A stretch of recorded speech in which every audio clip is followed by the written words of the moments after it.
سال 1325 دو شهر ایتالیایی برای یک سطل چوبی جنگیدند و 2000 نفر کشته شدند. مودنا و بولونیا دو شهر همسایه در ایتالیا قرنها رقیب بودند.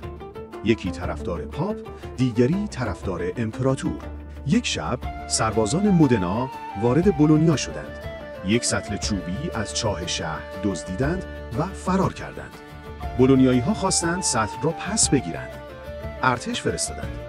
15 نوامبر 1325 نبرد زاپولینو. 13000 سرباز، 2000 کشته. مودنا برد. سطل را نگه داشت. امروز 700 سال بعد همان سطل در برج مودنا نگهداری می شود. پشت قفل و زنجیر. گاهی احمقانه ترین دلایل خونین ترین جنگ ها را می سازند و یک سطل نماد غرور ابدی می شود.